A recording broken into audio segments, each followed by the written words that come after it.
여러분 안녕하십니까? 다니엘서 10분 강해 117번째 시간입니다. 오늘은 다니엘서 12장 세 번째 강의로 영광의 부활, 치욕의 부활이라는 주제로 함께 말씀을 연구하겠습니다. 계시록 20장 6절. 이 첫째 부활에 참여하는 자들은 복이 있고 거룩하도다. 둘째 사망이 그들을 다스리는 권세가 없고 도리어 그들이 하나님과 그리스도의 제사장이 되어 1000년 동안 그리스도로 더불어 왕노릇하리라. 이 성도들의 첫째 부활이 바로 예수께서 말씀하신 누가복음 14장 14절의 의인들의 부활입니다. 이 부활은 예수께서 천천만만의 천사들과 영광 가운데 재림하실 때 주 안에 잠든 성도들을 영광의 몸으로 부활시키시는 것을 말합니다. 그리고 주님과 함께 우주 여행을 하여 요한복음 14장 3절 나 있는 곳에 너희도 있게 하리라고 말씀하신 대로 하나님이 계시는 그 별나라에서 1000년간 복된 기간을 보내게 됩니다. 그동안 이 지구는 사탄과 악한 천사들이 무저갱에 갇혀 있는 곳으로 황폐한 채 있을 것입니다. 그리고 1000년 후에 하늘에서 새 예루살렘 성과 함께 하나님의 보좌와 성도들이 이 지구에 다시 내려올 것이라고 계시록 20장에 자세하게 예언되어 있습니다. 그리고 악인들은 계시록 20장 5절 그 1000년이 차기까지 살지 못하더라.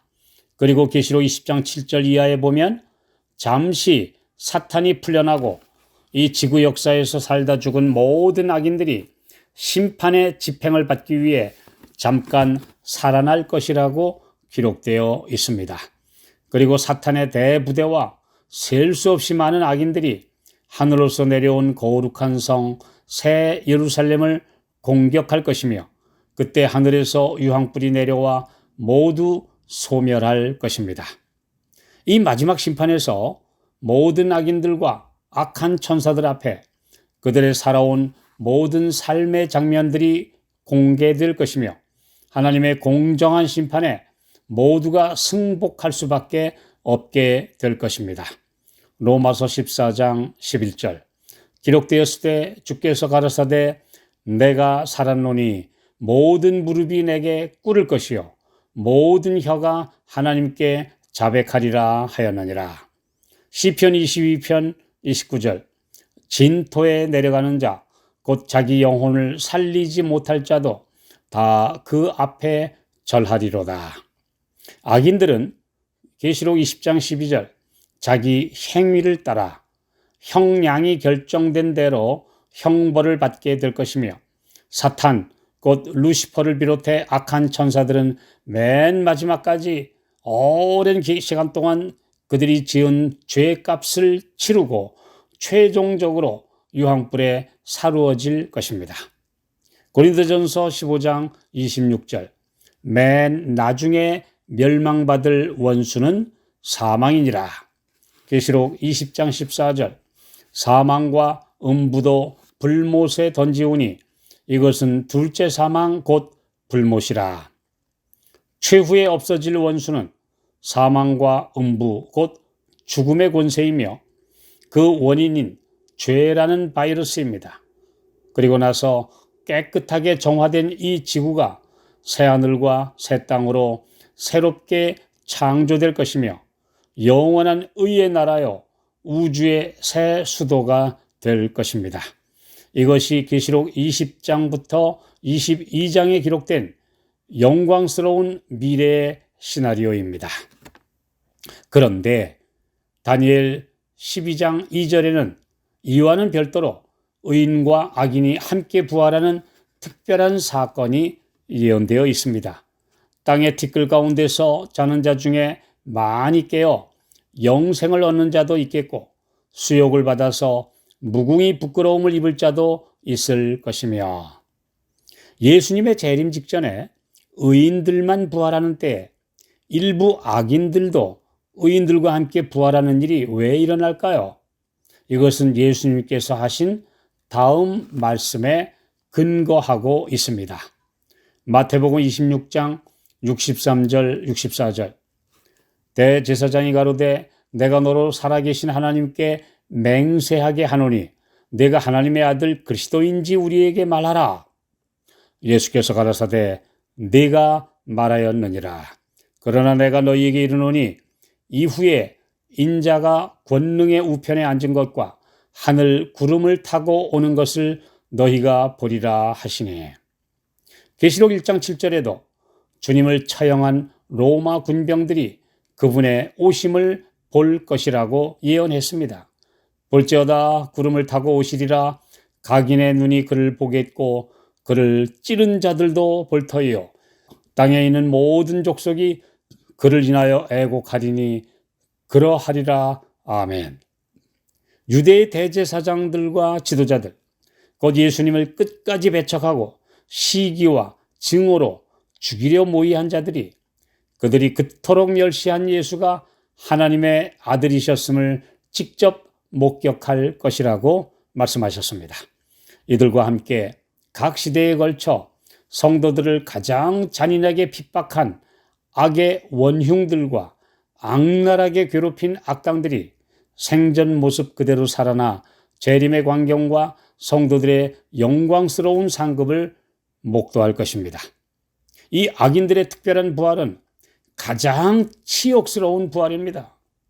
창조주 하나님이 가장 낮은 자리로 내려오셔서 인류의 구원을 위해 모든 것을 바치셨는데 사탄의 충동에 휩쓸려 악의 도구들이 된 자들은 그 죄값을 2번 받아야 할 것입니다.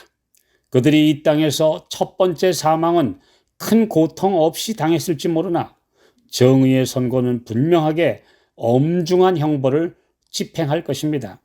그들은 재림의 광경을 목도하고 멸망을 당한 후 천년기 후 악인 부활 시에 또 살아나 최후의 유황불의 고통을 당하고 마침내 소멸될 것입니다. 이러한 말씀은 살아있는 동안 은혜와 자비를 멸시하고 사탄의 손아귀 위에서 놀아나는 흉악하고 야비한 자들에게 큰 경고가 됩니다. 한 번만 죽는 것이 아니라 3번 죽는 치욕과 고통이 있을 것이라는 사실을 말해주는 것입니다. 반면에 의인들도 특별부활로 먼저 일어나 살아있는 성도들과 함께 영광스러운 주님의 재림을 직접 목격하고 환영하는 대열에 참여할 분들이 있습니다. 이 사실도 말씀에 기록되어 있습니다. 계시록 14장 13절 또 내가 들으니 하늘에서 음성이 나서 가로되 기록하라. 자금 이후로 주 안에서 죽는 자들은 복이 있도다 하시매 성령이 가라사대 그러하다. 저희 수고를 그치고 쉬리니 이는 저희의 행한 일이 따름이라 하시더라. 여기에 자금 이후로라는 말씀을 볼 때 계시록 13장과 14장에 기록된 마지막 선과 악의 대전쟁에서 진리를 깨닫고 충성스럽게 계시록 14장 12절 말씀대로 하나님의 계명과 예수 믿음을 지키다가 주 안에서 잠든 성도들이 이 특별 부활에 참여할 것이라는 말씀입니다. 계시록 14장 6절로 12절에 기록된 세 천사가 공중을 날아가며 곧 전파와 위성과 비행기를 타고 온 세계 방방곡곡까지 전할 영원한 복음을 받아들이고 신실하게 순종하며 이 복음을 전하여 바벨론의 포도주에 오염되지 않은 성도들이 곧 이 특별 무리가 될 것입니다. 재림 전 심판이 2300주의 예언에 예언된 기간대로 1844년에 시작되어 세 천사의 메시지가 온 세상에 선포되기 시작한 이후부터 오늘날 마지막까지 살아가는 모든 하나님의 백성들 중에 십계명 회복과 참 안식일을 깨닫고 남은 무리에 참여한 분들이 이런 특별한 복을 누릴 것입니다. 선과 악의 싸움이 종착역으로 가고 있는 오늘날 우리의 소속은 어디입니까?